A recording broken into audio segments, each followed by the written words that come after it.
l'approche matricielle, on part du principe qu'il n'y a pas de maître.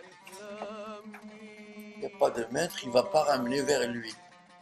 Là, il y a la source. Vous allez vous connecter vous-même vers la source. Il n'y a pas de nombre, il n'y a pas de code. C'est le champ de tous les possibles, c'est la source. C'est des outils et c'est vous-même. On ne fait jamais référentiel à la religion. Le divin, c'est quoi le divin? Le divin, pour nous, c'est une réalité. C'est la seule chose qui existe. C'est cet être qui a tout expérimenté. Tout le reste, c'est des projections phénoménales. Hologrammiques. Tu es un hologramme, espèce d'hologramme projeté dans le monde hologrammique pour faire une expérience. Basta, tout est dit.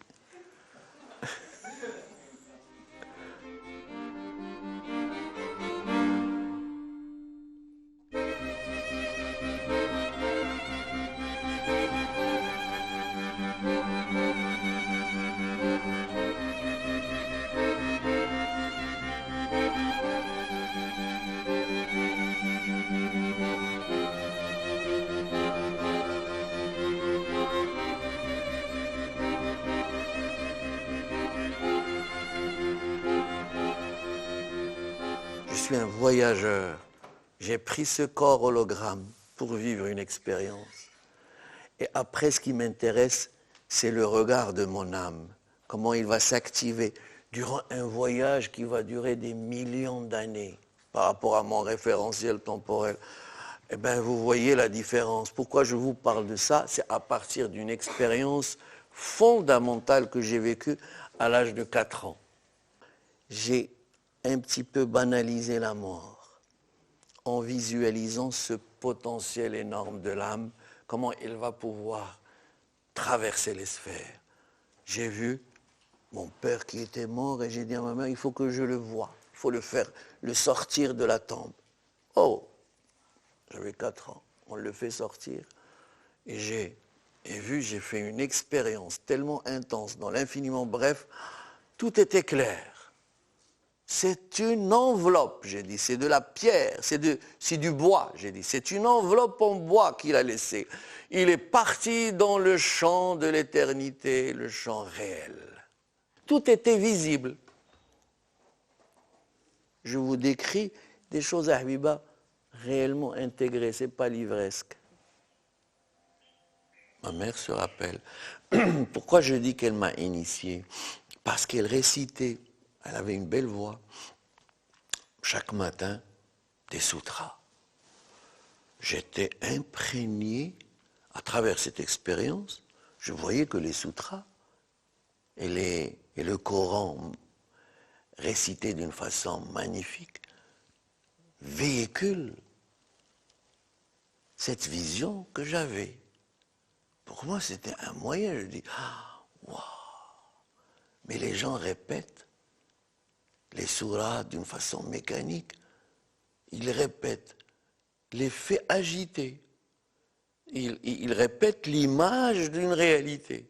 Et c'est pour ça que j'ai fait des études scientifiques.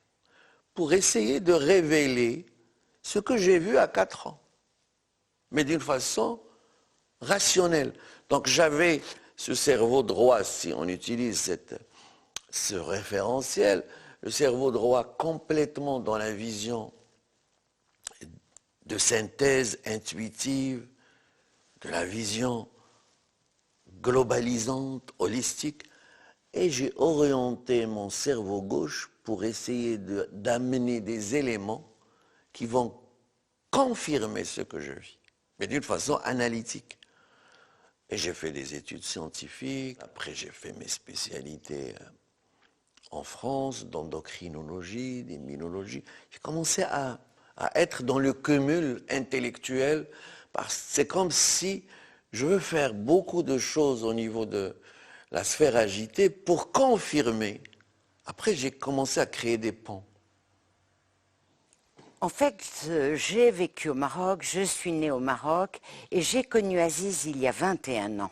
Et j'ai demandé à rencontrer cette personne qui était Araba, directeur du laboratoire de recherche et d'analyse du Palais Royal.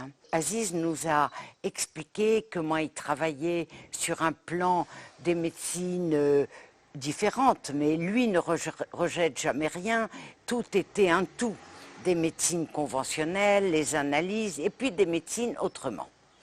Et en fait, une de mes amies lui avait dit « Professeur, vous devez nous apprendre à méditer ». J'ai l'impression que par sa présence, il y avait une impulsion, mais lui ne demandait rien, n'attendait rien. C'était nous qui impulsions le fait ou qui le tirions vers tout ça. Parce qu'on sentait bien intuitivement que cet homme avait quelque chose de particulier, déjà un grand charisme. Il nous a nourris à la petite cuillère. Il nous a nourris à travers les médecines autrement, à travers les médecines vibratoires, à travers tout ce qu'il connaissait que nous ne connaissions pas. Donc je peux dire que l'approche matricielle n'a pas été créée. Elle s'est manifestée, elle s'est imposée comme processus parmi les lois de la nature. On peut dire que c'est une forme, c'est une lecture de certaines lois de la nature.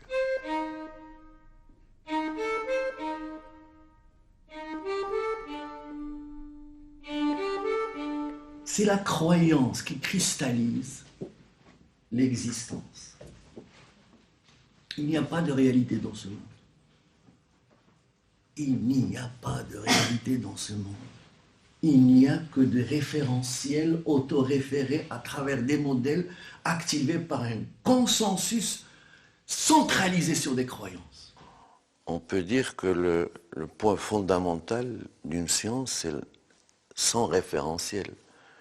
La médecine, c'est une science avec ses fondements, sa méthodologie, il a un référentiel. Et c'est un référentiel qui est basé sur une trilogie fonctionnelle, les symptômes, le diagnostic et le traitement. Cette vision, avec son référentiel, c'est à respecter. Ce n'est même pas à rejeter, parce que quand je vois les gens parler de l'allopathie, de la médecine alternative, ils commencent à comparer. Non, chacun a un référentiel. Et même la santé, pour nous, c'est quelque chose qu'on doit maintenir, qu'on doit fixer, alors que le corps passe par un mouvement ondulatoire qui peut être parfois un petit symptôme, une guérison, une maladie. C'est la vie. Elle gère ses déséquilibres sous forme d'une ondulation. C'est l'onde créatrice de la vie. Quelqu'un qui voit dans son corps un mouvement, un fleuve, une résonance changeante, il va changer de référentiel. Il va commencer à dire, mais moi, je change. Comment ça se fait que quand je vois un médecin, il fait un scanner, il me fixe, mais pour lui, je deviens une image. Si je le revois 10 jours après, il va me parler et il va prendre cette image comme une référence, alors que mon corps a changé. Quand tu bascules dans cette vision mouvante, c'est le commencement de la guérison. Pas une guérison globale qui touche la globalité de l'être.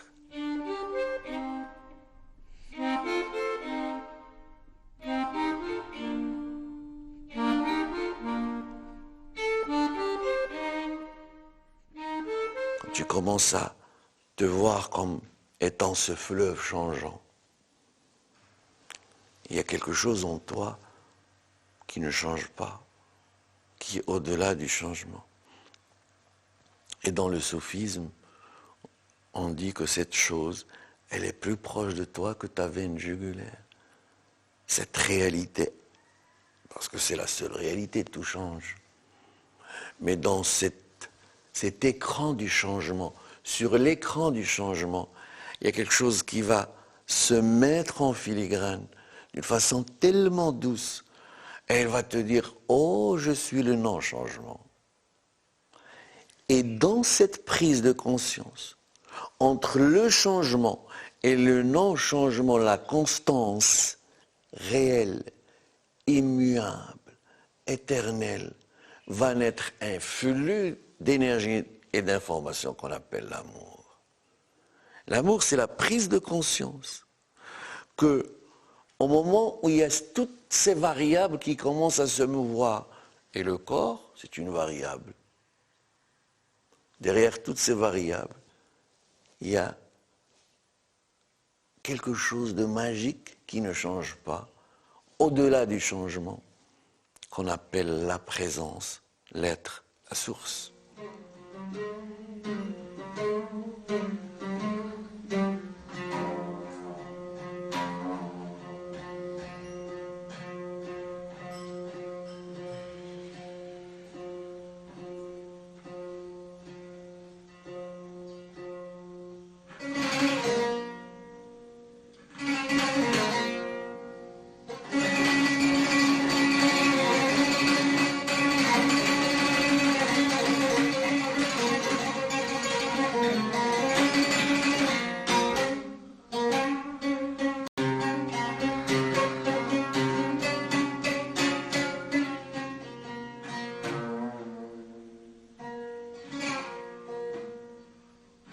L'homme, il forme une particularité. Il est conscient de ses limites. Donc il est dans une conscience d'être conscient de son existence. Et en même temps, il peut conscientiser par un travail intérieur ou par une vision métaphysique ou par un processus religieux. Il y a de l'illimité dans la structure manifestée. Et cette illimité, avec le temps, l'homme commence à le toucher, à jouer avec, à lui parler, à rentrer en contact. Il faut métaboliser cette réalité. Il faut l'intégrer. Et c'est ce qu'on appelle l'éveil ou intégrer l'illimité dans les limites. Et ça ne se fait pas d'une façon verbale. Ça ne suffit pas. Il faut que le corps rentre en résonance avec l'illimité. Il faut que le corps fasse des expériences progressives avec l'illimité. Autrement, ça va rester dans un décalage entre ta physiologie qui ne peut pas supporter l'illimité et tes concepts métaphysiques de projection. Tout le corps, la physiologie. Cette fameuse physiologie, il faut la préparer pour qu'elle puisse être le réceptacle de l'illimité. Et cette physiologie passe parfois par des phases difficiles, parfois même des maladies. Mais ce sont des maladies qui te préparent à rentrer en résonance avec cette réalité, cette illimité. Donc, c'est pour ça que le référentiel de l'approche matricielle, c'est le corps, c'est la physiologie.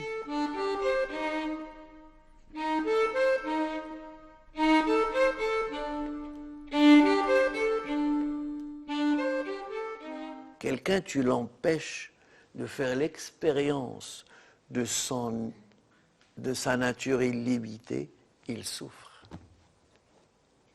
Pour faire l'expérience de l'illimité, on a deux techniques à vous proposer. La répétition limbique qu'on appelle le dhikr et la méditation. La méditation, c'est un outil védique. La répétition limbique, c'est un outil soufi. On a les deux. Quand tu fais le Saad Kaf Nun, tu répètes comme ce matin, c'est le dhikr, c'est la répétition.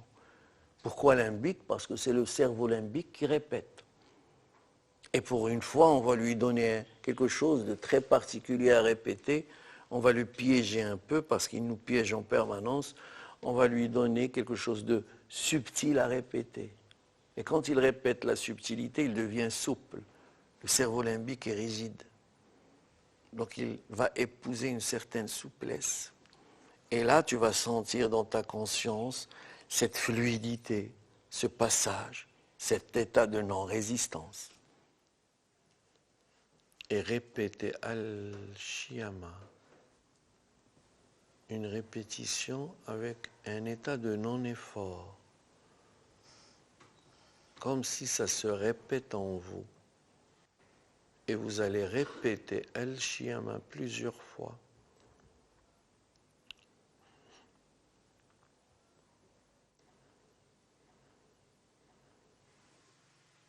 Donc progressivement, les outils du son qu'on utilise à travers l'approche matricielle, et ça fait partie du modèle, expliquent aux gens que ce n'est pas le son qui est important, rentrer dans l'espace entre les deux sons. Et la qualité de la conscience va commencer à toucher un autre fonctionnement, c'est-à-dire toucher le non-changeant, le champ de tous les possibles, l'infiniment bref.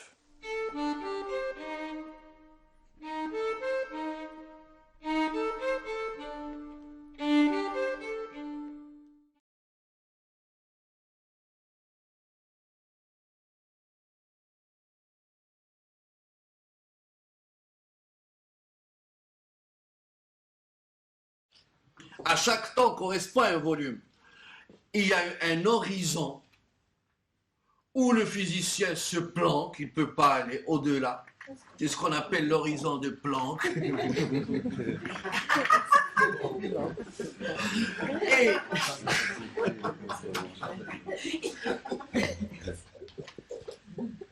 tout s'arrête. Il force, il essaye de forcer. Il dit quand même, j'ai des équations, je force. Ben, quand il force, il tombe dans des paradoxes. Ce qu'on appelle, il y a une perte de métrique. La métrique se perd. Il n'y a plus d'égalité. L'instrument primordial du physicien ne répond plus quand il force. Quand il rentre dans cet intervalle, T0, T10 moins 43 secondes, les équations ne répondent plus. Et dans l'intervalle entre T0 et T10 moins 43 secondes, puissance moins 43 secondes, il y a cet intervalle qu'on appelle le champ de tous les possibles, où le mental ne peut pas voyager. Le mental ne peut pas rentrer dans cet intervalle, c'est pour ça que j'appelle ça l'infiniment bref. C'est pas zéro. C'est entre 0 et 10 moins 43 secondes. C'est tellement petit, infiniment bref, infiniment petit. Et c'est la définition même de Ya Latif, du subtil. Oh Habibi, tu es présent partout, à chaque instant tu es là. Quel est l'instant qui peut porter une présence de l'être? C'est l'infiniment bref. Tu l'expérimentes et tu reviens dans l'infiniment bref. Et l'infiniment bref, c'est le champ de tous les possibles.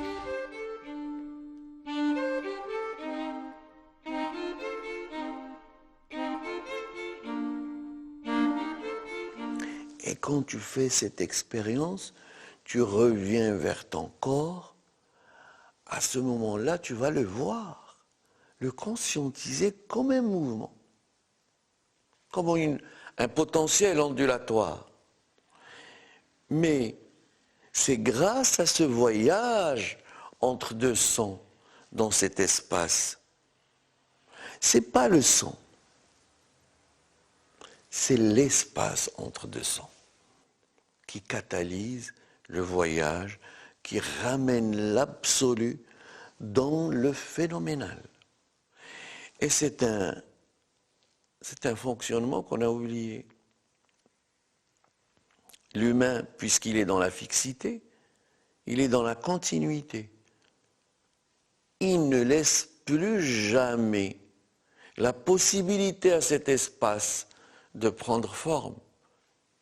Cet espace, on le trouve entre deux pensées, entre deux mouvements, entre deux respirations. Et c'est là que réside le monde de l'interface. C'est un monde à part. C'est un univers à part. C'est l'espace qui est plus important. Le plus important, c'est l'espace.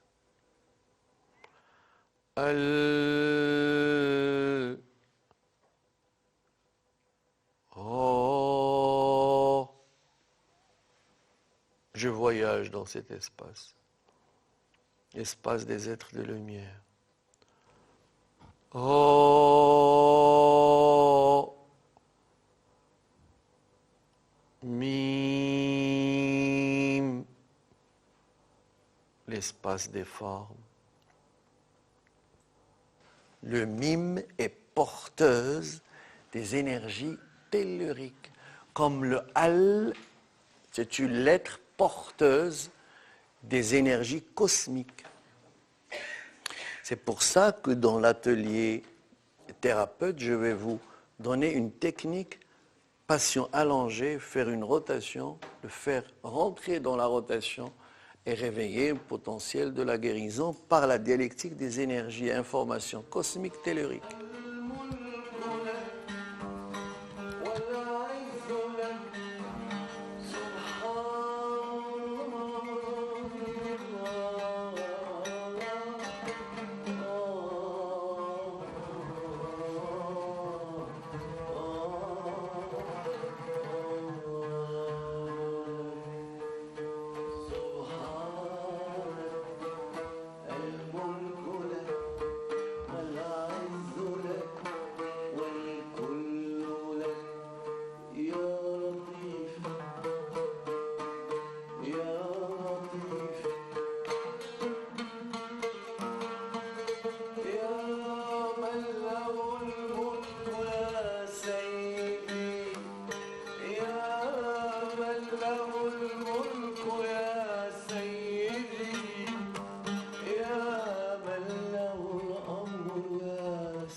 Et là, tu prends le pouls de ton patient.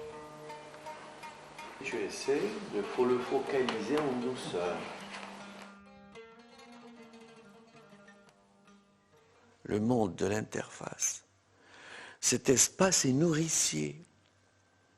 Et c'est grâce à cet espace que l'embryon a pu créer les organes au moment de l'embryogénèse. L'embryon a appris à connecter le champ de tous les possibles dans sa mouvance créationnelle. Quand tu vois l'embryon, il commence par ces fameux 3 feuillets et il est dans une mouvance, dans cette matrice utérine. Il bouge. Quand il bouge, il dessine une forme. Et entre 2 mouvements, il se met dans l'espace. Et dans cet espace, il prend l'information akashique, il la structure et l'oriente, et c'est comme ça que ces cellules sont guidées. Ils savent leur fonctionnement, leur guidance. Une cellule fœtale, elle sait ce qu'elle doit faire par ce mouvement, grâce à cet espace. Et dans cette qualité magnifique, le fœtus va réveiller le potentiel de la connaissance. Il va prendre l'information, il va la faire circuler, il va la condenser dans la matière, il crée un organe. Il est complètement autonome. Simplement, dans chaque espace qu'il expérimente, il ramène le champ de tous les possibles à travers ce magnifique voyage.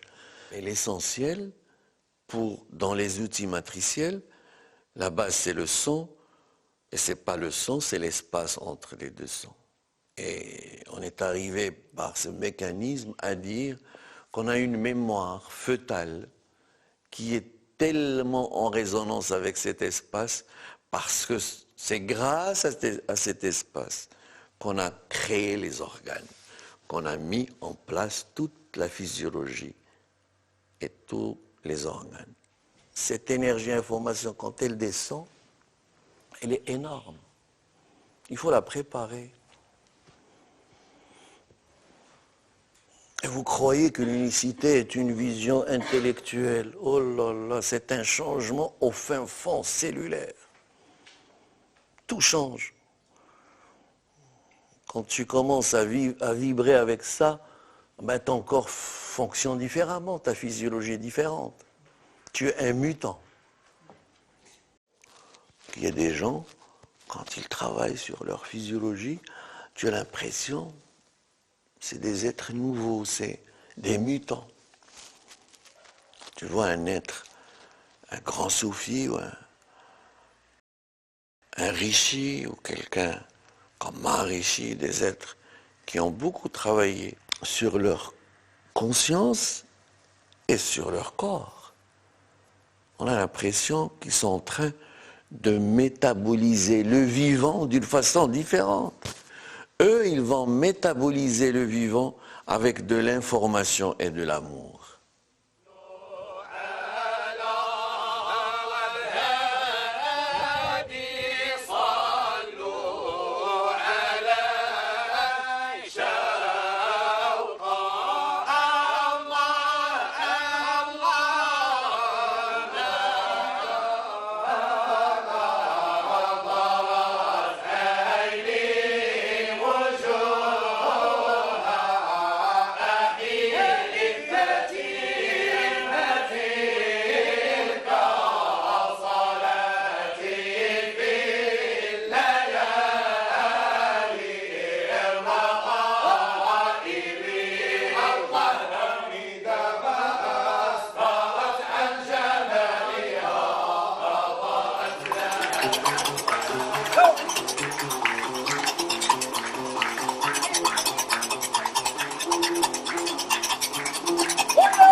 Notre époque, c'est l'Internet, un disque dur, la logique bipolaire, le numérique, l'analogique, les processus de notre époque. Quand vous voyez un enfant de 7 ans envoyer un SMS, moi je reste étonné de la vitesse, comment il intègre le processus. Et pour lui, c'est sa sphère, c'est son univers. Mais il faut faire un petit effort pour s'accrocher à ça, sur le plan intellectuel. Ils naissent avec ce potentiel. C'est leur époque. Et quand tu proposes une technologie, si tu n'es pas dans l'époque, même au niveau spirituel, si tu n'actualises pas les outils d'une tradition, ben c'est du passé. Il y a des ondes électromagnétiques partout, les télévisions, les radars, les satellites. La Terre est devenue un champ électromagnétique artificiel intense. Donc je ne rejette pas, je ne dis pas que ce n'est pas bien. C'est notre évolution. Et il faut faire avec. Une machine, c'est une technologie. On va mettre, par exemple, un support pour aider le corps à éliminer une toxine, à se mettre en résonance avec quelque chose, à libérer les contractures, les spasmes. Tout ça, ça peut aider. Parce que Quand la médecine, avec son référentiel de fixité, propose des outils, eh bien pourquoi pas, avec ce nouveau référentiel du changement, on ne propose pas des outils qui vont ramener le corps à rentrer en résonance avec le changement. C'est pour ça qu'on a mis en place des structures techniques pour créer des vortex, pour ramener la lumière réelle. La base, c'est le disque matriciel où il y a toutes les informations du corps, via les champs de forme, les champs de résonance. Et quand je branche mon système, c'est-à-dire mes électrodes, et je laisse 1 heure, le corps va commencer à résonner avec, parce que l'information passe du milieu le plus riche vers le moins riche. Elle traverse le corps, mais d'une façon tellement douce. Mes amis, ce n'est pas un effet de biofeedback actif. Ce n'est pas quelque chose que je force pour que le corps active la réceptivité. Ça se passe d'une façon tellement douce. Ces appareils vous propulsent dans un vortex pour ramener la lumière réelle. Et la lumière réelle, votre mental ne sait pas ce que c'est. Il n'a pas d'éléments pour décrire. Vous voyez, notre évolution est magnifique. Une énergie externe, objective, qui va permettre aux pensées d'être dans une phase de silence presque. La forme n'est informée que lorsqu'il est porté par le silence. Et on sait très bien qu'il y a 2 formes de silence. Le silence qui est l'antagoniste du bruit, c'est un silence agité. Et le silence qui est au-delà du bruit, qui transcende le bruit, qui est le silence de la lumière réelle.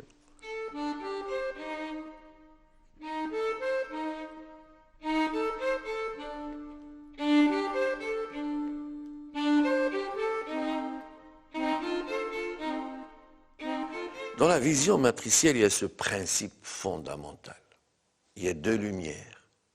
2 lumières. Et on peut le démontrer scientifiquement ça. La lumière, que je dis réelle, invisible, et qui est omniprésente, et qui est de 99,9% dans notre univers. Et la lumière agitée, électromagnétique, et qui représente un epsilon, du 0,01%. Et cette lumière agitée, c'est notre univers aussi. On peut dire qu'on est greffé dans une matrice lumière agitée. Et cette matrice est greffée dans la lumière réelle. Si tu prends référentiel que la lumière agitée, tu restes confiné dans cette matrice agitée. Et la plupart des sciences agitées ont pour référentiel la lumière agitée, électromagnétique. Dans la vision matricielle, on va changer aussi de référentiel par rapport à la vision spirituelle. La vraie lumière, c'est la source de cet univers. Elle est invisible. Donc l'invisible est plus important que le visible, même sur le plan quantitatif. Et la lumière invisible, qui est le référentiel de la vision matricielle, doit être véhiculée au sein de notre conscience. C'est comme si la cellule, quand tu lui donnes ce principe de lumière réelle, elle va se mettre en syntonisation avec toutes les autres cellules. Et c'est un principe fondamental pour que le corps fonctionne d'une façon saine. Donc les outils, les machines, sont des vortex qui ramènent cela.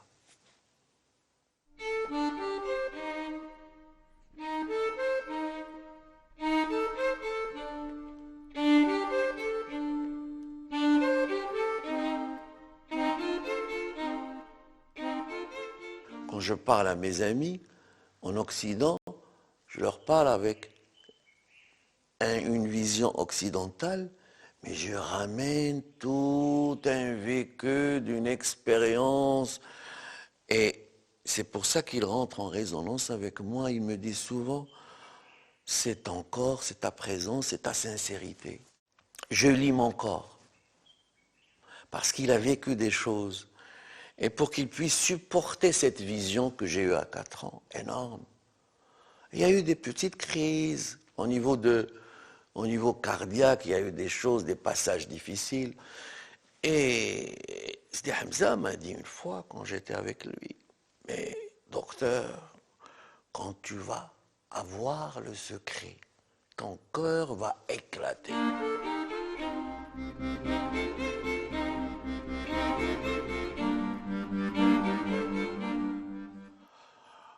Quand j'étais encore au laboratoire, j'ai dirigé le laboratoire. Et là, c'était...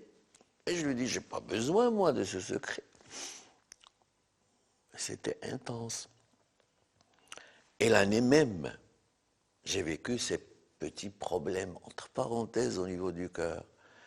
Je crois que ces crises ont renforcé cette image, cette expérience que j'ai vue quand j'avais 4 ans. Et ils ont préparé le réceptacle de la physiologique pour que cette réalité se mette dans les variables. Et c'est pour ça que ça doit être intégré physiologiquement et non pas que intellectuellement.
Donc c'est mon premier stage de dynamique matricielle que j'ai découvert il y a très très peu de temps.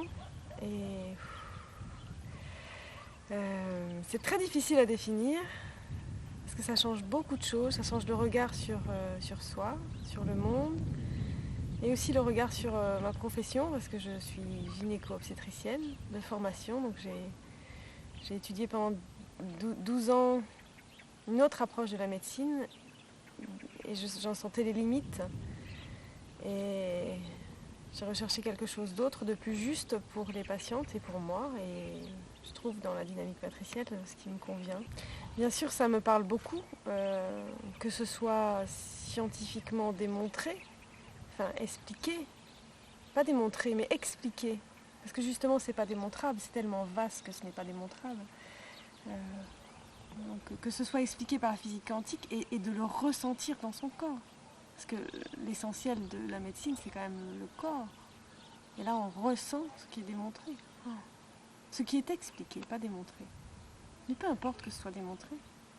Ce qui est important, c'est de le vivre ou de ne pas le vivre. Chacun son choix. Mais de le vivre, c'est extraordinaire.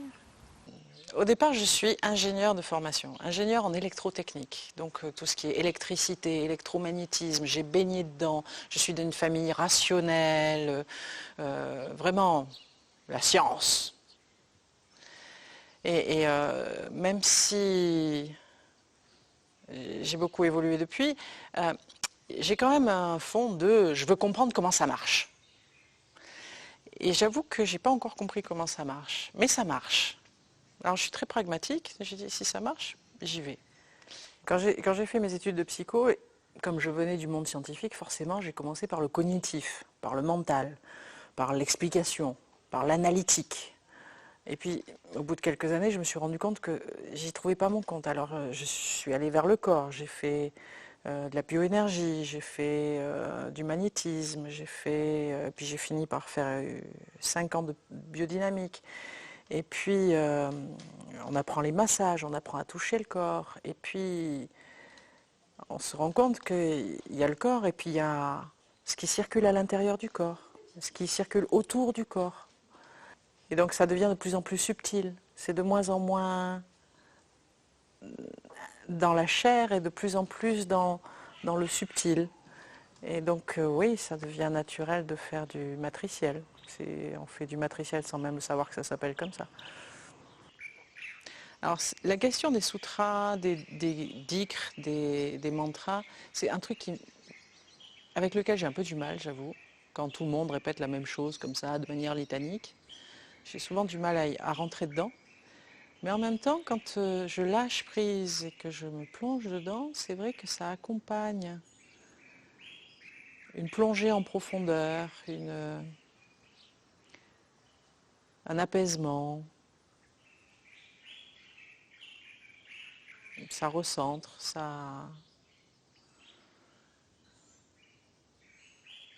oui, ça calme. Aziz, avec ses connaissances phénoménales, parce qu'il a une multiculture, il est polyculture, en plus de ça, il accepte tout, il engrange tout, il ne rejette rien, il transforme tout, accorde ce que la tradition, ce qu'on appelle la tradition avec un T majuscule, avec la science d'aujourd'hui, avec les dernières découvertes scientifiques. Et il est parfaitement au courant des dernières découvertes scientifiques, il travaille toujours, et moi je suis émerveillé, quand je dis émerveillé, c'est comme un enfant, c'est une merveille de voir que ce que l'on pense, ce que l'on sent, on le retrouve à travers, c'est pas son enseignement, parce qu'il n'enseigne pas, il dit les choses. Ça a changé également ma pratique ostéo, moi je suis un jeune ostéo, quoique mon âge puisse laisser paraître, en acceptant la lésion, en transformant la lésion, en alchimisant, parce que la vie est une alchimie constante, en alchimisant la lésion, on la transforme complètement, on l'intègre, on l'incorpore et on a un allié supplémentaire. Voilà. On a tendance à dire souvent les fulcrums, les zones de rétention sont dans le corps, alors que là, on s'aperçoit que finalement parfois les mains s'écartent du corps et vont chercher dans des champs. Qu'est-ce que c'est? Ce qui est très appréciable dans l'approche matricielle, c'est qu'on ne met pas tellement de mots comme le font les chamans ou quoi, le corps éthérique, le corps machin, le corps truc, où finalement on s'y perd parce que selon les cultures, il y a différents est-ce qu'il y a 3 corps, 7 corps, je sais pas combien.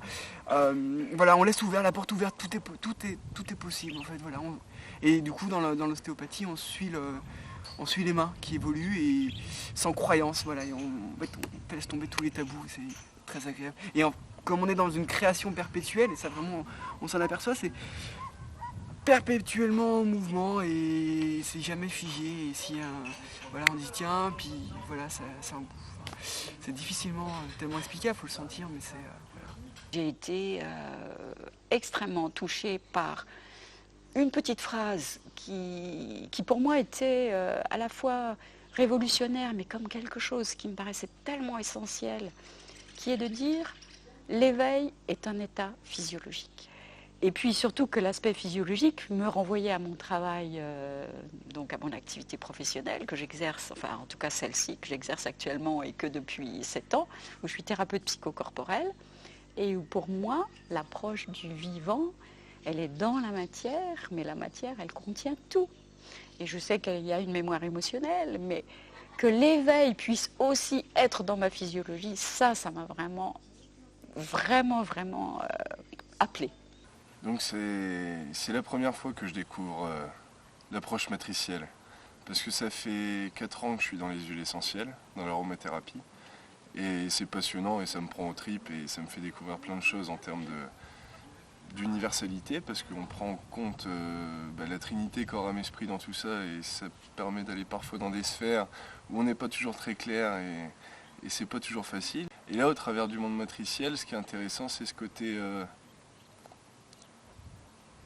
universel, mais dans un sens scientifique, dans un sens où on ressent tout ce qui se passe et on ressent que c'est juste et que c'est, sans parler de vérité universelle, puisque tout évolue tout le temps.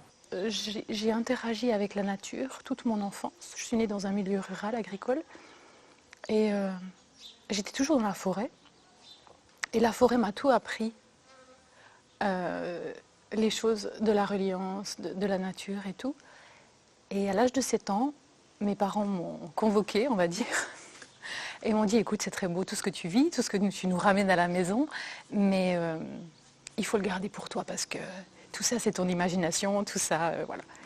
Et le jour où c'est que j'ai été face à Aziz dans l'approche matricielle, j'ai pleuré dans moi parce que j'ai dit, enfin, on me dit scientifiquement ce que j'ai appris. Donc maintenant, je pourrais venir avec des vrais mots, des vrais mots qui sont dans une référence très concrète pour amener cette autre partie de moi-même, pour pouvoir la greffer dans mon quotidien, dans mes interactions humaines, dans ce que j'apporte dans le milieu dans lequel j'évolue. Toutes les paroles d'Aziz aussi, j'avais l'impression qu'elles rentraient à l'intérieur de moi et que je connaissais en fait ce qu'il disait, je connaissais sa parole, comme s'il réveillait des cellules en moi une connaissance que j'avais oubliée. Et vraiment ça a été très très très fort. J'étais beaucoup à aller voir le négatif chez moi, tout le temps, à me flageller un peu, même si j'avais fait 20 ans de psychothérapie, j'en étais toujours là. Et là, il y a quelque chose vraiment dans l'alchimisation qui se transforme. Et comme j'étais quand même si j'étais dans une thérapie psychocorporelle, j'étais quand même quelqu'un de très mental, là, ça passe par un autre chemin, et ça passe par le cœur. Vraiment, c'est vraiment ce que j'ai l'impression que c'est le cœur qui alchimise tout ça. Voilà. Il y a l'instant bref, là, dans ce sens-là. Il m'a offert une accélération absolument inattendue du processus d'intégration du son des sutras relatif au son que je perçois à un instant bref, de manière à ce que quand je vais peindre, il y a une sorte de bascule du temps entre l'intemporel et le temporel, et le temporel et l'intemporel. C'est une danse des deux plans d'une façon permanente. Alors le Safkaf Noun, pour moi, c'est un 8 à la verticale qui se lie dans l'horizontale. Et c'est des fleurs de vie, sans arrêt, qui deviennent des lumières épaissées au-dessus du voile pour redescendre dans notre lumière agitée qui est notre terre. Je suis de religion musulmane et l'approche d'Aziz a été très difficile pour moi de l'accueillir. C'était trop libéral, si on peut dire. Il coupait tous les liens que je croyais étaient très importants pour moi. Mais en fait, une fois que j'ai commencé à pratiquer et à assister souvent à ces stages, tout doucement, je me suis libérée grâce à lui, vraiment, grâce à lui. Et là, je peux dire que je suis là vraiment dans cette partie de la lumière réelle. 6 ans après avoir rencontré Aziz, je me sens toujours musulmane. Je dirais beaucoup plus que je comprends l'islam comment il est à sa vraie nature. Et je le diffuse comme je peux et les gens sont vraiment très réceptifs au Maroc et même ailleurs. Et quand je parle avec mon cœur, pas avec la peur de dire que ça c'est pas bon, ça c'est interdit, ça il faut pas le faire. Quand moi je me suis libérée, j'essaie de donner cette corde, lancer la corde à la personne pour qu'elle puisse voir autre chose, se libérer et vibrer avec cette belle religion qu'on a. Sur le plan de l'être, ça m'a développé, ça m'a ouvert, ou ça m'a conscientisé la notion de liberté. Voilà. La liberté, ça a toujours été pour moi une valeur très très importante. Et par les outils du matriciel, j'ai vraiment été embarquée dans un espèce d'élan de liberté, de joie. J'ai beaucoup de joie, beaucoup de joie. J'ai vu que ma vie avait énormément changé sur tous les plans en fait. Et que j'ai pu, en intégrant mes outils précédents, vraiment avoir un support de développement, vraiment qui me correspond bien. Alors ce qui est intéressant par rapport à la liberté, c'est que c'est absolument pas dogmatique. Et c'est vrai que Aziz, c'est pas du tout le gourou, c'est pas le maître, même si on l'aime vraiment bien. Mais voilà, c'est un partage. On a une espèce de vase communicant dans cette approche-là, où il va nous apporter des éléments, mais on va pouvoir, nous également, en donner, partager ce qu'on vit. Et ça, c'est tout à fait important.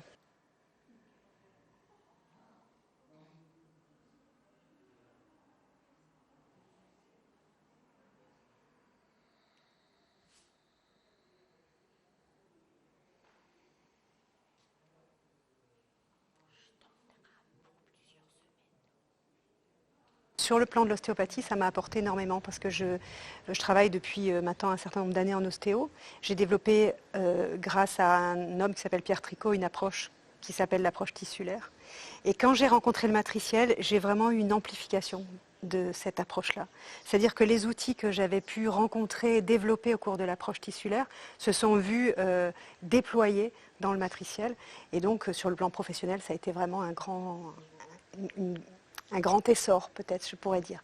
Donc moi, je laisse passer toute cette information à travers moi. Je me mets en état de vibratoire avec ce qui se passe en moi et j'accueille. Et toutes les séances d'Aziz ont été depuis longtemps ça. Depuis tout le temps. Je ne pouvais pas le nommer. Alors d'aujourd'hui, je peux mieux comprendre, parce qu'il y a toute la perspective et le regard actuel sur les 20 années qui sont en arrière. Et donc je vois que c'est tout ça qui a impulsé l'être nouveau, l'être neuf, l'être qui est en adéquation avec le moment présent, ici, maintenant. Et en fait, c'est une joie permanente. Et cet état d'expansion de l'être, c'est ça qui... c'est à travers les enseignements d'Aziz, à travers l'approche matricielle, qui est devenue aussi la dynamique matricielle, parce que c'est un mouvement. C'est un mouvement qui n'arrête pas. C'est un mouvement qui... ça n'est pas statique, ça n'est pas dans la fixité. Lui-même évolue sans cesse. Tout est en mouvement constant et donc chaque seconde qui passe, c'est une actualisation de ce qui se passe d'avant. Et ça, c'est vraiment tout l'intérêt de l'approche matricielle. Mais c'est vrai que quelque part, en même temps, ça rassure. Dans un sens, ça a tendance à chambouler parce que ça remet plein de croyances en question et même au-delà des questionnements, ça permet de les évacuer pour passer à autre chose et accueillir de nouveaux schémas en liquidant ces vieux bagages. Mais c'est surtout que voilà, là, on sent l'évolution. Et c'est complètement en accord avec notre monde actuel. Et là, au moins, on est dans la modernité, quoi.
say